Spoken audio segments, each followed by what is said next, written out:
Assalamu alaikum. Today we are going to start with the new chapter, Basic Principles of Organic Chemistry. In the last session, I've already given you the introduction of the basic principle of organic chemistry, what topics we are going to cover. Now we are starting with the topic. This is one of the most important topic. Please note all the notes of this particular topic because it is required in each and every chemical reaction, let it be 11th standard or let it be 12th standard. So try to be attentive and prepare your notes. Carbon has following properties. So before actually starting with organic chemistry, first of all we should know that organic chemistry means carbon compounds. So what are the properties of carbon? Number one, catenation property. Catenation property means carbon can form long carbon-carbon bonds. This is the unique property which only a few of the element shows from the periodic table shows this type of property, catenation property. Even we can say sulfur has a catenation property, phosphorus has a catenation property, but their property is limited to 6, 8, few of the elements.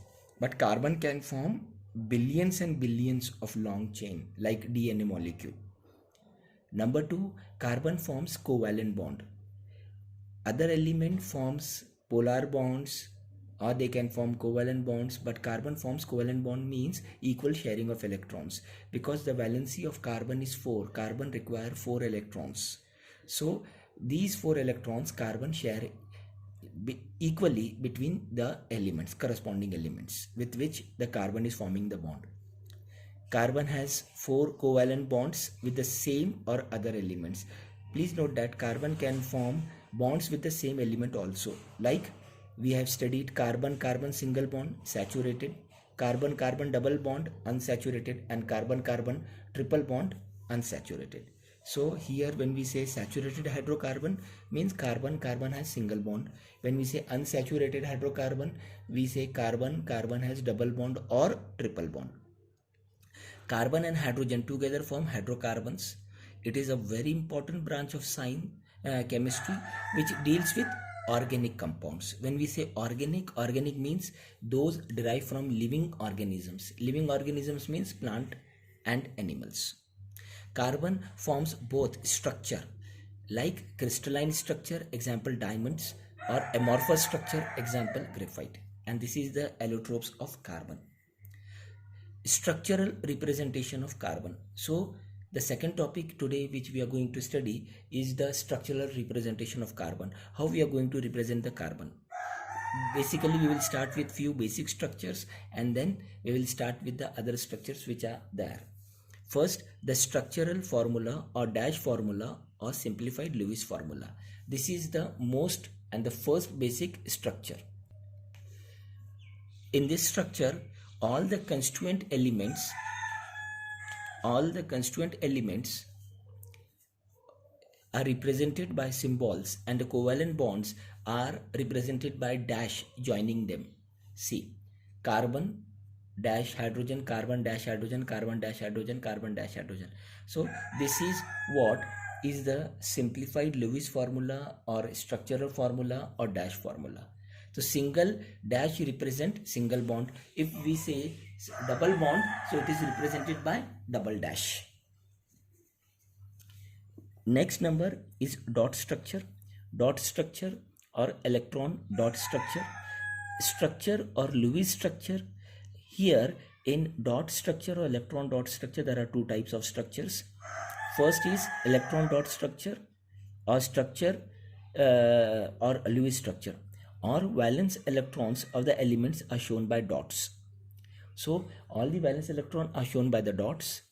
Two dots of two atoms forms one covalent bond. See, carbon, hydrogen, there are two dots. Two dots means one dot is of carbon, that means one electron is of carbon, other electron is of hydrogen.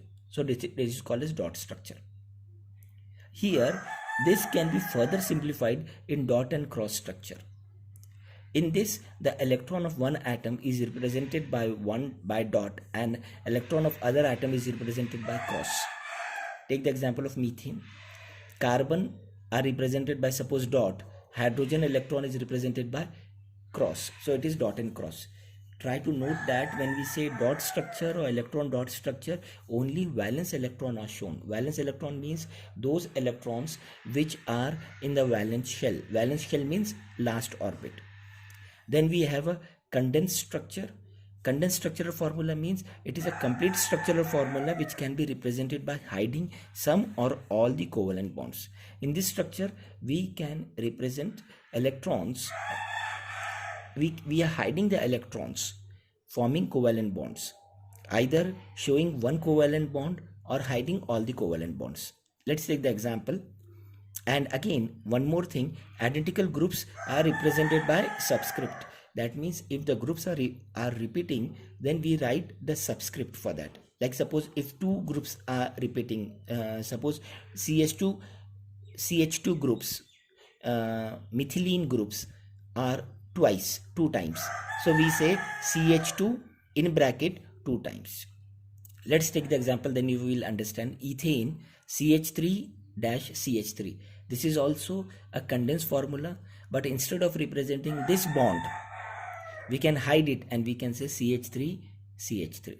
Again, we cannot write CH3 twice because there are two CH3. That means these two carbon atoms are N carbon atoms. In butane, we can write CH3-CH2-CH2-CH3. This is also a condensed formula, but instead of writing or showing these dash or bond, we can say CH3-CH2 twice dash CH3, or even we can write in this form, or CH3-CH2 twice CH3. In this form also we can write. So these are the three structures which today we have learned. Go through it. If you are having any problem, you can call me between 10 to 11. But after 11, all your difficulties will be solved in the next session. But if you call between 10 and 11, I will solve it today itself. Okay, Allah Hafiz, prepare the notes.